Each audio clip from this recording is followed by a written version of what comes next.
Olá e bem-vindos a mais uma análise aprofundada. Hoje, o nosso desafio é navegar por uma das ruas mais traiçoeiras do pôquer, o turn. Com certeza. Muitos jogadores se sentem confortáveis no flop, mas o turn é onde a história fica complexa de verdade. E para nos guiar, a gente tem uma coleção de conceitos estratégicos, verdadeiras joias táticas que prometem montar um mapa para essas situações. Nosso foco vai ser em como um defensor deve reagir a duas jogadas bem específicas, a continuation bet atrasada ou a delayed c-bet, Certo. e a tal da probe bet. Antes da gente mergulhar, vamos só alinhar os termos. A delayed c-bet é quando o agressor inicial, que geralmente aposta no flop, decide dar cheque e só aposta no turn. É isso. Exatamente. Ele adia a agressão. E a pro-bet é a aposta que você faz no turn, fora de posição, depois que o agressor inicial deu cheque no flop. Você está basicamente sondando, né, para ver onde ele está na mão. Perfeito. A missão de hoje é usar essas joias das fontes para entender não só o que fazer, mas principalmente desvendar a lógica por trás de cada jogada. É transformar a teoria de computador em instinto afiado na mesa. Excelente. Então vamos começar com o primeiro grande quebra-cabeça. Defender fora de posição contra uma dessas apostas atrasadas no turn. Meu instinto, e o de muita gente eu acho, é pagar bastante. Sim, para não ser explorado. Exato. Se eu largo toda hora, o oponente vai apostar sempre. Mas parece que as fontes aqui dizem o oposto. E dizem de forma categórica. A primeira joia estratégica que a gente vai analisar, a de número 86, derruba essa intuição. O cenário é: estamos no Big Blind jogando contra o button. Ok. O board é valete de paus, 8 de espadas, 5 de espadas. Ambos damos cheque no flop. O turn é um 6 de ouros. E agora o button aposta 75% do pote. Ok. Uma aposta grande. A matemática básica de pot odds diria que a gente precisa estar certo em cerca de 43% das vezes para o qual ser lucrativo, correto? Correto. Esse é o seu ponto de equilíbrio, o famoso break-even. Se você ganhar mais que 43%, o call é bom. Se ganhar menos, é ruim. Agora, a parte chocante. A estratégia ótima, segundo os solvers, é desistir em 54% das vezes. Peraí, 54? Isso é fundamental. A maioria dos jogadores pensa em pot odds como uma regra de ouro. Mas o que as fontes estão dizendo é que a sua posição e a fraqueza do seu range podem, anular completamente essa matemática? Anulam. É uma mudança de paradigma. Mas por que é correto desistir tanto a mais? Essa é a pergunta de $1 milhão. A resposta está na história que a mão conta. Por estarmos fora de posição, quando a gente dá cheque no flop, nosso range já é um pouco limitado, sabe? Certo. Muitas das nossas mãos fortes, como 2 pares ou trincas, talvez já tivessem apostado. Então, quando damos cheque de novo no turn e enfrentamos a aposta, nosso range tende a ser mais fraco. O oponente sabe disso. Entendi. Defender com mãos medíocres aqui se torna um erro muito caro porque ainda tem o river para jogar e fora de posição.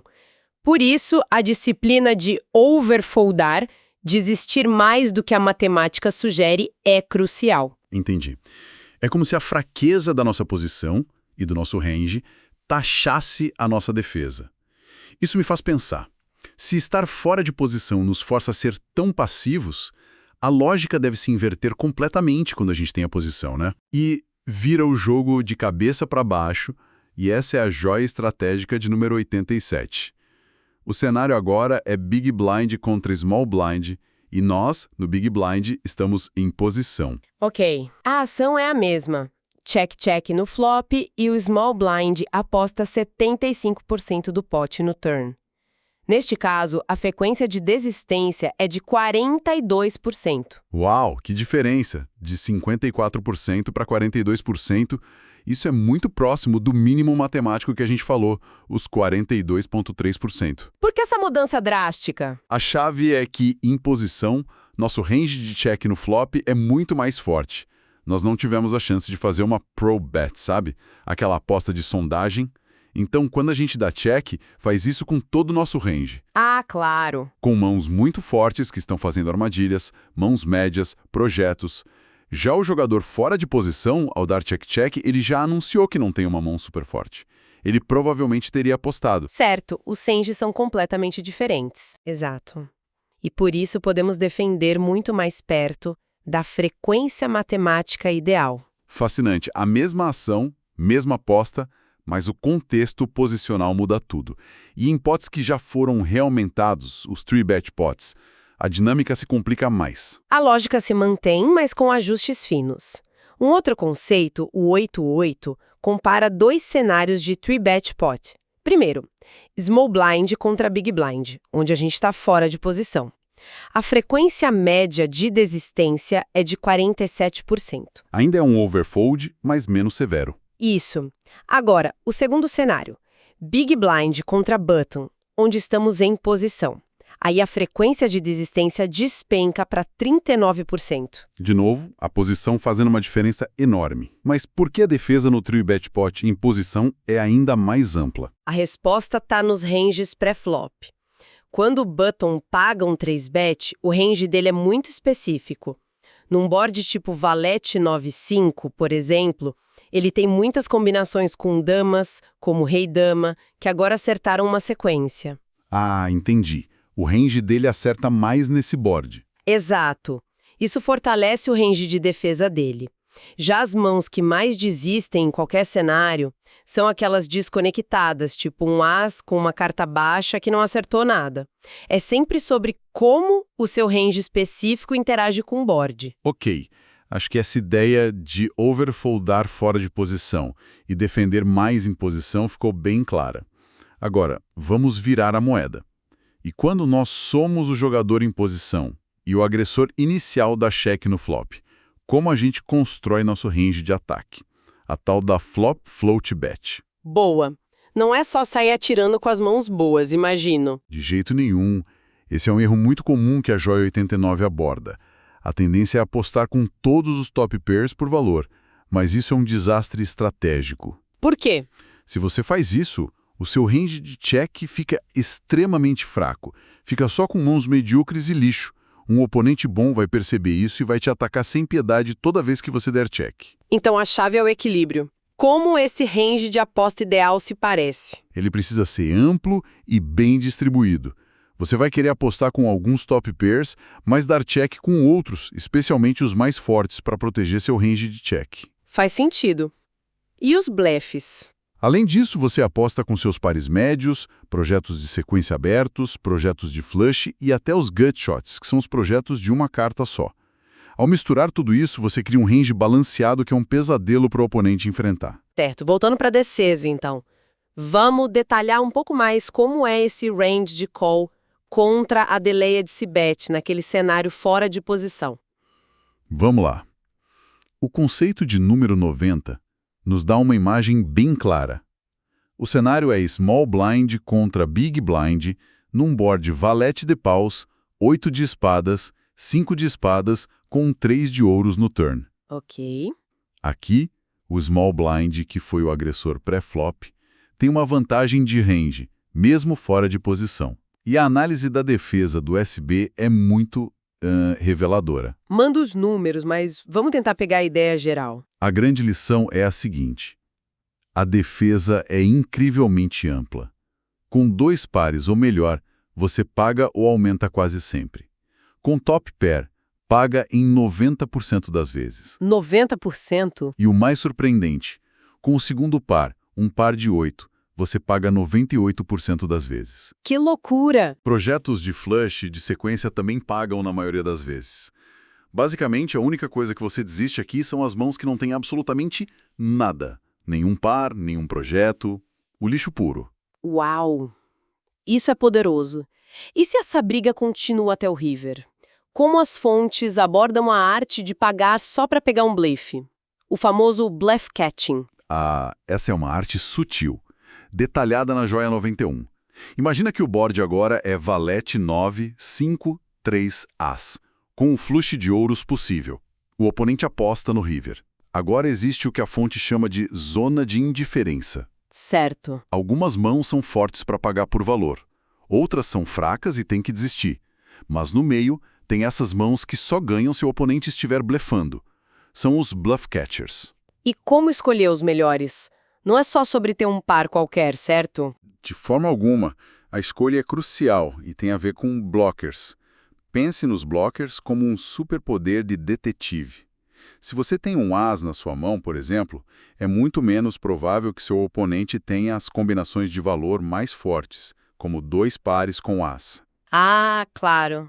Você bloqueia o valor dele. Exato. É como eliminar o principal suspeito, o que torna a teoria do bluff muito mais provável. Da mesma forma, um par de 3 também é um bom bluff catcher, porque bloqueia uma trinca de 3. E qual seria um bluff catcher ruim nesse caso? Um par de 6, por exemplo. Ele não bloqueia nenhuma das mãos de valor óbvias do oponente e ainda perde para muitas delas. A escolha não é sobre a força absoluta da sua mão, mas sobre as mãos de valor do oponente que a sua mão bloqueia. Certo. Mudando de marcha, mas ainda no turn. O que tudo isso significa quando enfrentamos um outro tipo de aposta? A turn probe bet. Aquela que vem depois de um check-check no flop. Aqui a gente entra em outro campo fascinante coberto pelas joias 92 e 93. O princípio geral aqui é o oposto do que a gente viu no primeiro cenário. Oposto como? Contra uma probe bet, a gente deve defender com mais frequência do que a matemática pura sugere. A frequência média de desistência, tanto em pots normais quanto em 3-bet pots, fica em torno de 40%. A gente está underfoldando. E a lógica é a mesma de antes, só que invertida? Exatamente. Como o agressor pré-flop deu check no flop, o range dele não é tão forte quanto poderia ser. Ele já confessou que não tem uma mão premium. E por consequência? Consequentemente, o nosso range, como defensor que está enfrentando a aposta, é relativamente mais forte no turn. E por isso podemos e devemos defender uma porção maior das nossas mãos. Faz sentido. Agora, a maioria das pessoas nessa situação ou paga ou desiste, mas sei que as fontes falam sobre aumentar. Isso parece uma jogada bem avançada. Quando isso é correto? É uma jogada que separa os bons jogadores dos ótimos e é um erro gigante na estratégia da maioria das pessoas. O conceito 94 destaca que muitos jogadores simplesmente não têm a opção de raise no seu arsenal contra uma turn probe em 3-bet pots. É um vazamento teórico enorme. Espera, então no conceito 94, o range do Big Blind permite um raise de 13% e o do button só 7%? Isso parece uma diferença enorme. É uma diferença enorme. É só por causa das mãos pré-flop ou tem a ver com como o oponente percebe o range de cada um? É principalmente por causa dos ranges pré-flop. O range de 3-bet do Big Blind contra o Small Blind é muito agressivo, muito polarizado, sabe? Certo. Ele contém muitas mãos especulativas que interagem de forma incrível com vários tipos de board, gerando muitos 2 pares, trincas.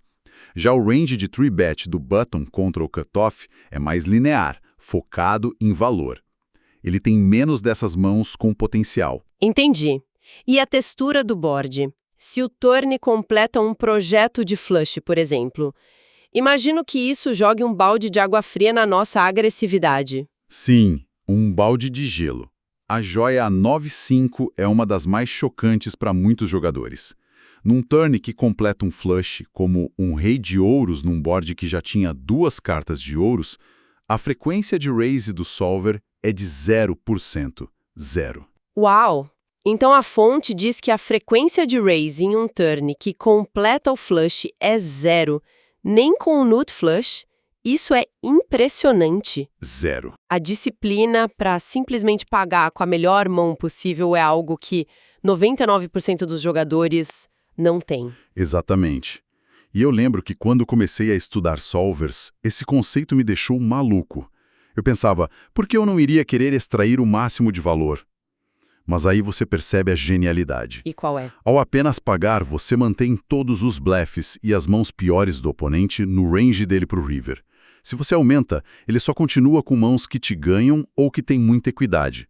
você se isola contra a parte mais forte do range dele. É uma jogada de mestre em dissimulação. Isso me leva a outra sutileza técnica que vi nas fontes.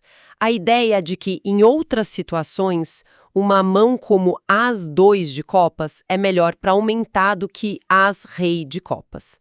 Como isso funciona? É a mesma lógica dos blockers, mas aplicada de forma diferente. Quando você tem As-Rei de copas, você bloqueia as combinações de nut flush do oponente. Certo. Se ele tem menos nut flushes no range dele, ele vai desistir mais vezes para o seu raise.